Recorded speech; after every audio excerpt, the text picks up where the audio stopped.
traveler, Paimon. Your faces say that perhaps you haven't turned up anything? We investigated all over the mountain, actually. But we didn't see anyone that looked like you or hear of anyone else meeting you. This is not unexpected. I haven't made much progress either. He appears to know that we are looking for him, and has opted to lie low for the time being.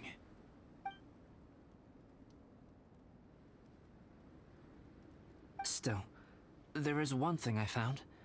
I discovered footprints on some parts of the mountain, and although they were a little covered by the snow, I could tell they'd been left by someone of a similar size to myself.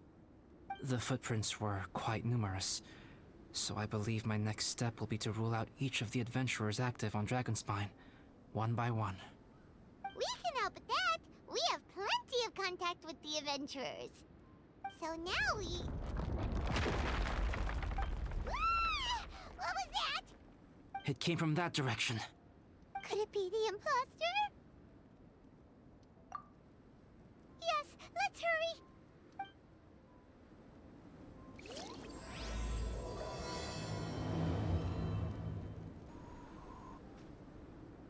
Hey, did you see that? Did those rocks shake just now?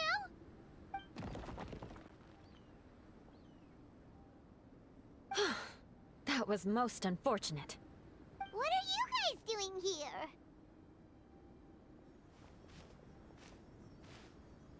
I have to agree. We've been wandering this area for days. We ran into Pallet earlier. You know, the, kind of a reckless sort of guy. You know the one? Anyway, he said he was unlucky, so I gave him some adventuring survival tips.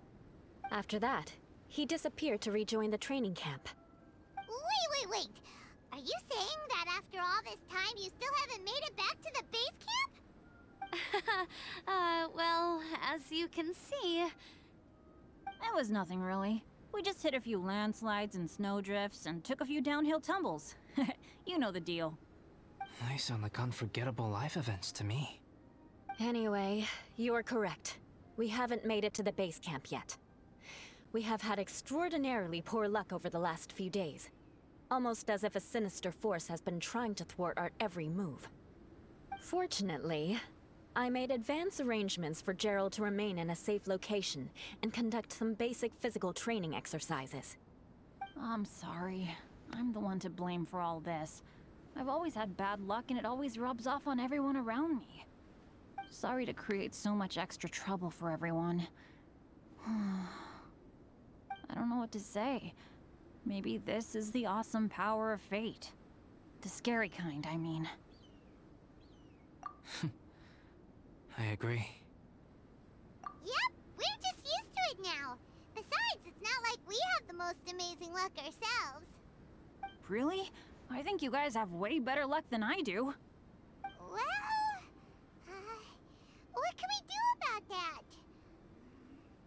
Oh, Paimon knows!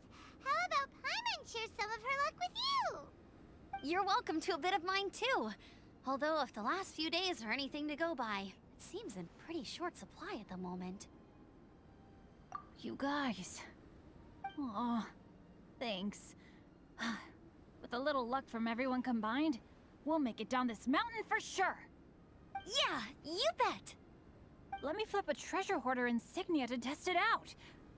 All right, it's tails. The opposite of what I guessed. So you can predict your fortune this way? But why are you so happy that you got it wrong? It has two sides, so there's a 50-50 chance of me getting it correct. Luck all comes down to probability, too. So as long as I use up all the bad luck, everything else will go smoothly. Guessing wrong when I flip an insignia is one way to use up some of the bad luck. So the probability of having some good luck in the near future just got a little higher. Hey, he's making no sense at all. Why aren't you calling him out? Guys, I guessed wrong in my insignia flip, which means we should be able to make it back to camp. Paimon's not sure that's how it works. Let me try. It's this way, right? Oh! Oh! Ow! My butt! What is this shard of ice doing here? How truly miraculous. This is a miracle of misfortune. I don't usually believe in luck, but Bennett makes the best case for it I've ever seen. Amber, if you are ever required to partner with Bennett in your future work and you encounter anything like this again, do not take any rash action. Wait for me and I will come to support you. Huh? Yes, of course. Now that you mention it, I do feel a little tired. Trekking in the mountains has a way of wearing you out. Well, since everyone is tired, why not take a rest in my camp? I'm so sleepy. A nice bowl of hot soup and a good sleep would sure be welcome right now. Suddenly, I'm kind of sleepy too. Amber will fall asleep in the snow if we keep going much longer. Come on, let's move. We shall head to Albedo's camp and get some rest, take stock of our supplies, and decide how to get off this mountain.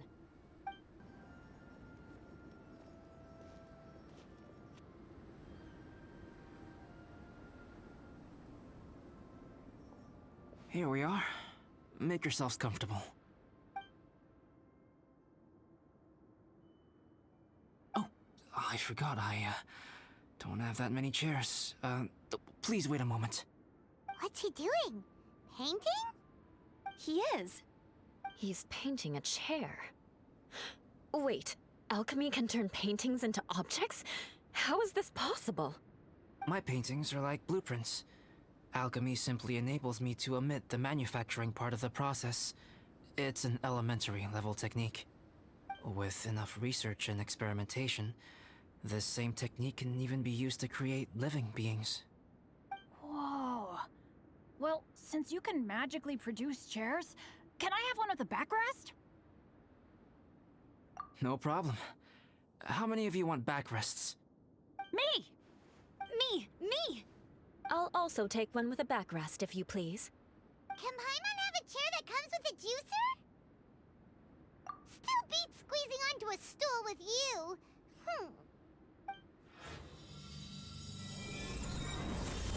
Cool, we have chairs now! This is so comfortable! Makes me want to stay the night here. You're very welcome to stay overnight if you wish. There's still some time before dinner. Get some rest, everyone. I'll tend the stove. Hey now, we can't be letting you do all the work. I can help. Please, put me to work. Oh, pace yourself. Dinner could be a while. I still have a few things to prepare.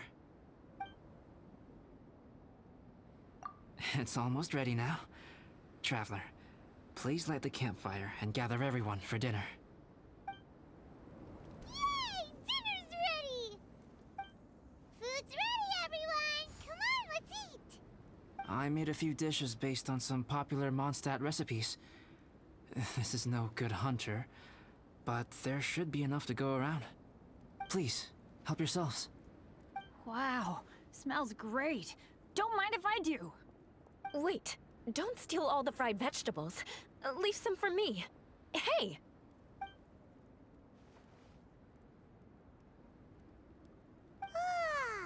Paimon's full. What a great meal! Albedo, you're too modest. These dishes are as good as anything you'd find in a top restaurant. Are all alchemists so good at cooking? You may be onto something there. Right? Paimon thinks so too. It's his lab manner that gives it away. The kind of guy who holds a potion bottle as steady as a rock isn't the kind of guy who's gonna be slapdash with his salt and pepper. Actually, that makes a lot of sense.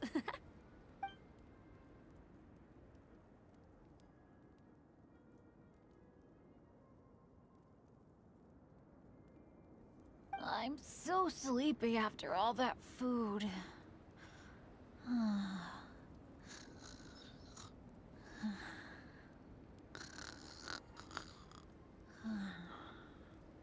Did Bennett fall asleep sitting up?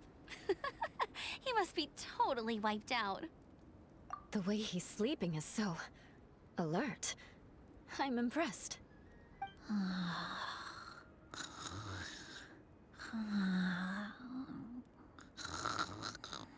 seems to be in a deep sleep. Ooh, Paimon wonders if he sleep talks. Oh, no, Dad, no apples for me. I want sticky honey roast and fisherman's toast. Sticky honey roast. That's your favorite, isn't it, Amber? Sure is. Give me a sticky honey roast from Good Hunter any day. I used to take Eula to Good Hunter a lot back when we first met. Before long, Sarah would start cooking our usual orders as soon as she saw us coming. She said we ordered the same thing so often that it was practically muscle memory by that point. She also said that if everyone in Mondstadt ordered like we do, her job would be so much easier. All she'd have to do is memorize everyone's favorites.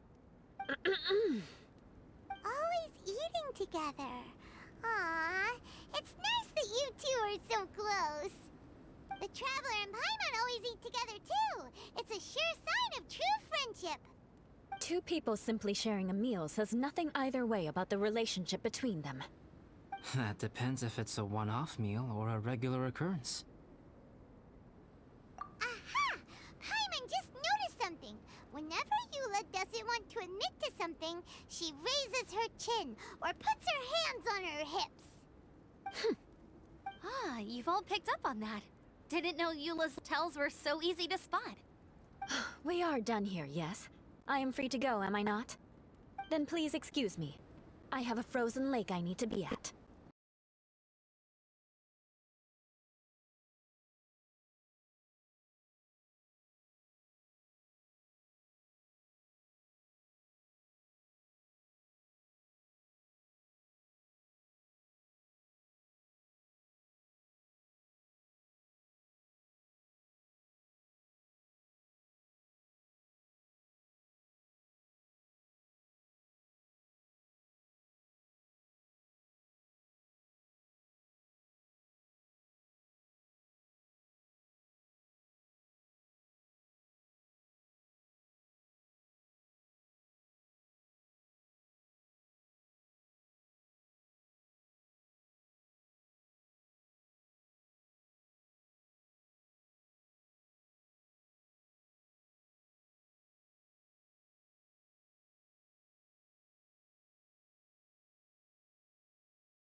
Well, any sign of him? Not a trace. Nothing from me either. Strange. We didn't have any luck either. Where could he have gone? Everyone! Ah! Albedo! Are you okay? Nothing serious. Okay, everyone accounted for. Guys, I think it's gotta be because of me. The avalanche only happened because I'm here. I guess flipping a treasure hoarder insignia isn't gonna change my luck after all. No wonder no one wants to go adventuring with me.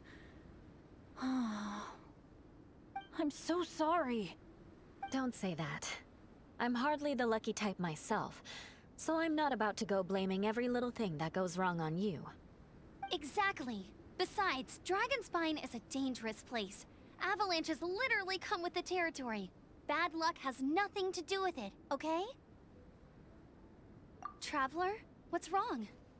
Your face looks... Oh no, did you get hit on the head? Here. Everyone, the incident is behind us now. We should keep moving. Why do I feel that Dragonspine has become more dangerous than it used to be? I hope it's just my imagination. Our top priority now is to get off the mountain and regroup with the adventurers. Whatever further dangers this mountain has to throw at us, we must face them together. Agreed. Guys, keep your eyes peeled and watch your step. Careful does it. Whew, we've been heading in the right direction for a good length of time now. We must be getting close. I can feel it. Victory is in sight! Hooray! As soon as we get to base camp, Paimon wants a bowl of hot soup and some barbecued meat. I hope we can all get there safely. No more incidents, please.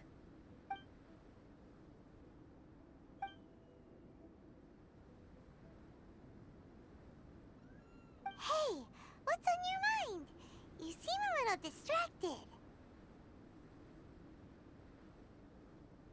Something's up, isn't it? Are you hungry? Cold? Shall Paimon hug your head to warm you up?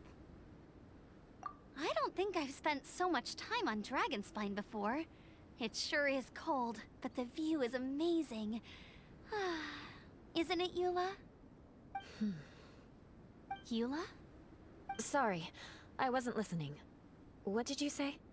I was just thinking. Whenever I've met up with you at Dragonspine in the past, we always stick to the same few spots. It's much more vast and beautiful here than I realized. If it were a little warmer and a little safer, I bet this place would be bustling with visitors.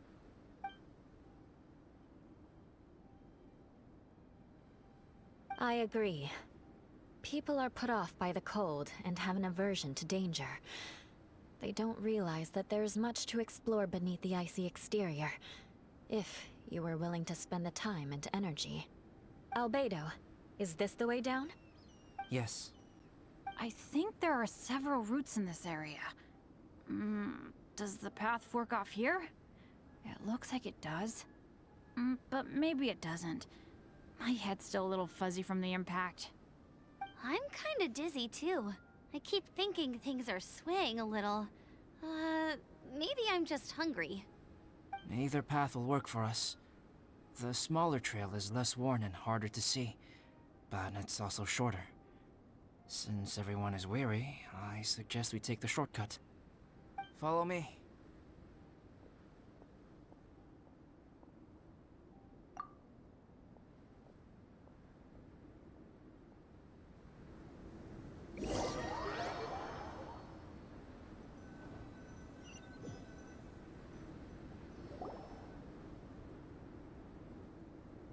Wait.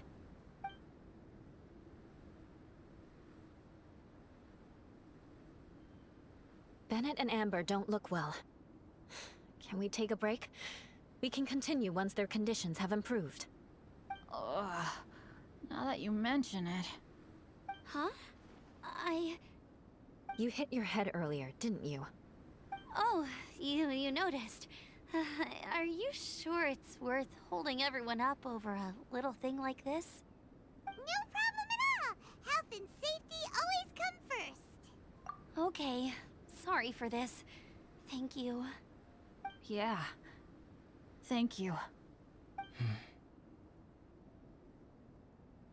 Drinking some water can help with the dizziness. Oh, and lying flat on your back helps too. Thank you, Bennett. Seems like you really know your stuff. Well, when life gives you lemons. Bennett, weren't you feeling dizzy too? Stop pushing yourselves, both of you. Get some rest. We'll continue when you've gathered your energy. Eula might come off as a little frosty, but she takes caring for her friends super seriously, more than anyone else I know. Every time I see that look on her face, I'm just like, ah, stop staring at me.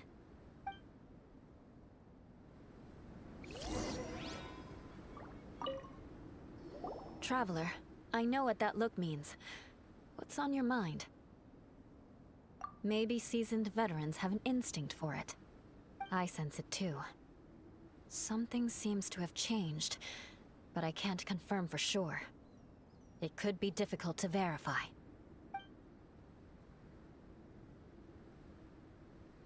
It might be imprudent to speculate out loud, but I believe you know what I am referring to. Traveler, I think... you...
Albedo, what's... It's not over yet.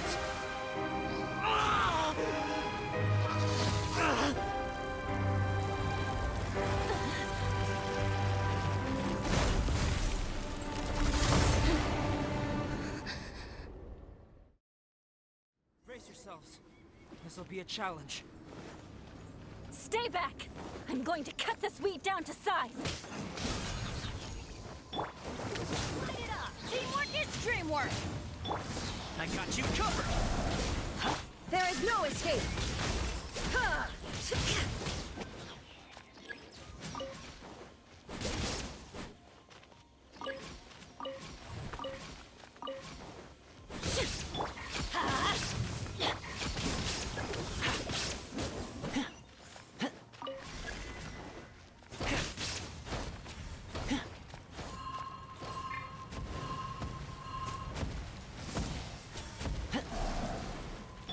Let's light it up! I'm going in! Fire it up! Here's backup! Ha! Shine down! Now you shall perish!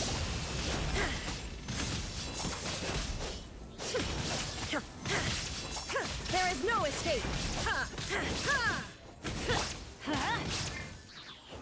No, my sword! Let me weave you.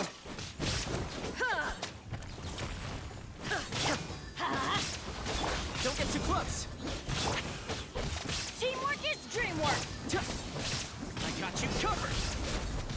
Illusion shattered! Inazuma shines eternal!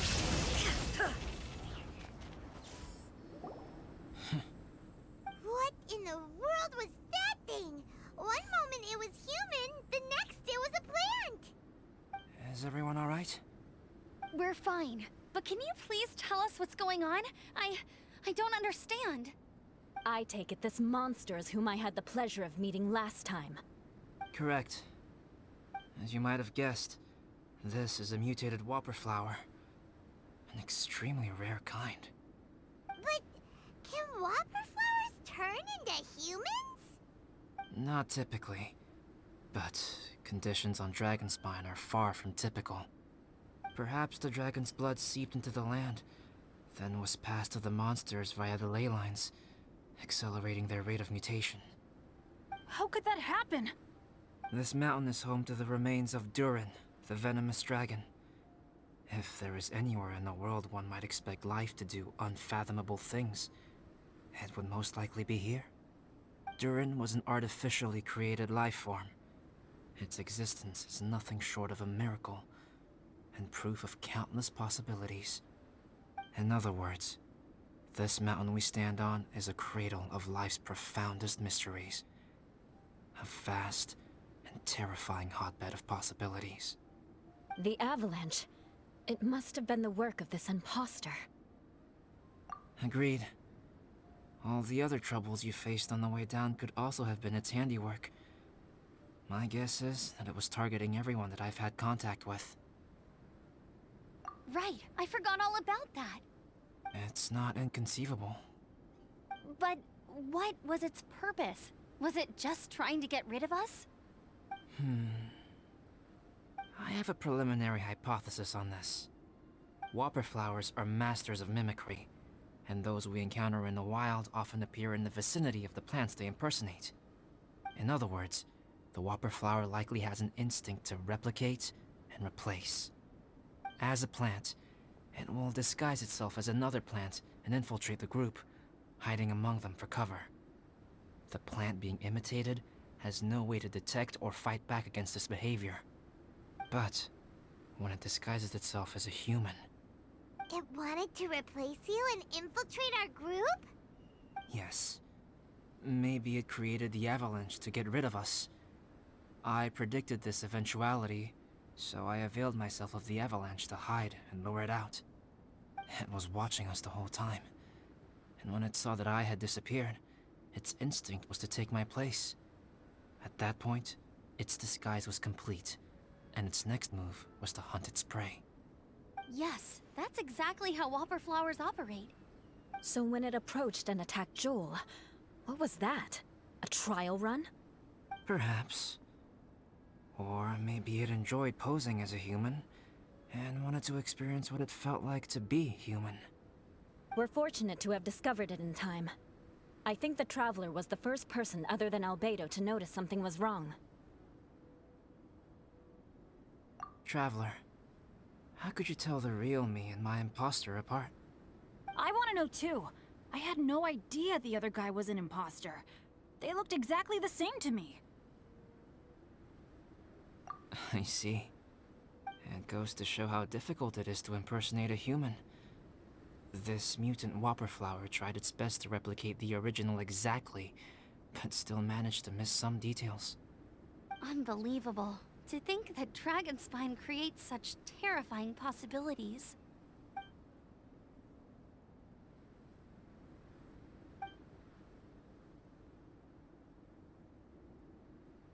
Anyway, at least we won in the end. It looks like my method did work after all. I used up all the bad luck, and the good luck finally came through. About that. If you're referring to having fallen down the mountain and avoided injury, well, that's because I was secretly protecting you. Huh? Well, that still counts as good luck to me.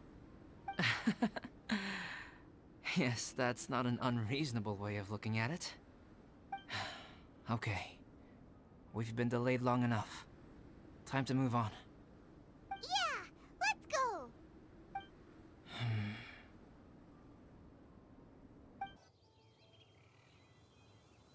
Woohoo! I'm back! Cyrus doesn't seem to be here. He must have headed up the mountain. Let's wait for him here. Amber, are you feeling better? Yep, all good now. Nothing to worry about.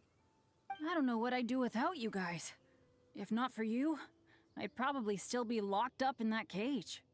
I really want to thank you all properly, but I can't think how at the moment. Huh? You must be pretty used to being on the receiving end of people's kindness by now, though, surely. You probably need it often enough given your situation. Come on, don't put it like that. Sure, plenty of people have shown me kindness before, but that doesn't mean I will ever take it for granted. No matter how many times people help me out in life, I will never forget any of them. Well, instead of repaying those who helped you, perhaps you could help others yourself. Everyone meets others in need from time to time. By choosing to be there for them, you're passing the kindness you received on to others. Yep, you're right. That's what I've always tried to do, and will always continue to do. Right. And when Cyrus gets back, I'll find some way to help him out too. This has been quite an eventful day. Yeah, it has. It's really hit me how tired I am now that I've started to relax. I need to rest. Everyone, please excuse me for a while. Yeah, I need to get some water and maybe a piece of fruit. Once I'm rested up, I need to get back to being an instructor again. Well, it looks like the curse of the mountaineers who couldn't get off the mountain is finally broken. Feels like an action-packed chapter has come to a close. Shall we find somewhere to rest and chat too? Why not? Then, please, come with me. You sensed something too, didn't you? Then let's go. Huh? Are you going back to your camp again? Paimon thought maybe we could talk here. Okay. Might as well come with you. Good. Shall we set off right away? Sorry for bringing you back here once again. Some topics are best discussed in private. Is this about the imposter? That's right. I have to say, Traveler, I'm very surprised you noticed the difference between me and the imposter. Yes, this mark. Perhaps it's where it all began. Ooh, sounds like the beginning of a big story. Keep going. Well, I can't deny that what I'm about to say does sound like something from a children's storybook. So, what do you think this diamond-shaped mark means? A tattoo? A crest? Something else? No. Consider it a birthmark. Have you ever seen an intricate glass ornament and wondered how it was made? Well, one method for crafting with glass is a technique known as glass blowing. Glass blowing is not a widely known art in Teyvat. For this reason, glassware made in this way is usually very expensive. As the name implies, glass blowing involves blowing air into a hole, much like blowing up a balloon. This type of glassware is known for having a pontal mark at the point where the blowpipe was inserted, where the hole was sealed at the very end. This mark is a sign that the item was crafted by a human hand. Sounds kind of amazing. It is a wondrous and beautiful art form. Alice says that these marks are seen as proof of the maker's fine handiwork, the only flaw in an otherwise perfect work of art. My mark is something similar to this. The difference between synthetic and natural life lies in the directional flow of the life force. The energy of a natural life form flows out from within. That's why flower buds bloom and curled leaves unfold. And it's the very reason we watch and wonder at blossoming flowers. Creating life artificially, on the other hand, involves, to a certain extent, the introduction of an external source of energy into the embryonic life form. When the hole where the life force was infused is sealed at the end, it leaves a mark not dissimilar to the pontal mark in blown glasswares. The alchemical substance drips and spreads out in all directions, resulting in this rather ingenious diamond shape. Wow. So that's where it came from. This mark is a sign of my artificial origins, and proof of my imperfection as a human. I presume that the imposter intentionally avoided replicating this mark, so as not to become less than perfect himself. You are fundamentally different from other people. I have few qualms about sharing my secrets with you. Just as Paimon said, it all sounds like a story. Even if you were to tell anyone else, they would regard it as nothing more than a tall tale. The transcendent and miraculous are not the only things to which human beings aspire. They pursue the everyday, the ordinary, to a far greater extent than I would have ever imagined. People like to believe that those who are thoroughly different from themselves could only ever exist in stories. It makes things much easier. Or, in other words, all the unfathomable things we've seen recently would make good material for a novel. I have friends who write novels. If they wrote this story, it'd probably be even more complex. Making up stories is easy. Even Paimon can do that. Oh. I didn't know you had that kind of talent. Paimon's the best guide into that. Making up stories is a piece of cake. In that case, how about we have a storytelling contest? We can base our stories on the events of the last few days. Sounds great! But we still have to help out the Adventurers Guild. I understand. Creativity is something that cannot be rushed. Take your time, and come back when you have found some inspiration. We'll see whose story is more compelling. Deal! Okay, we'll regroup with the Adventurers Guild for now. Sure.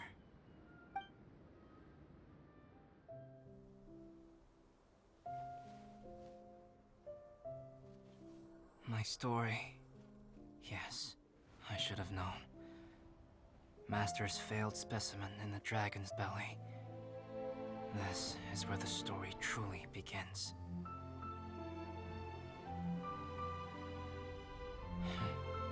If we switched places, if you were the survivor,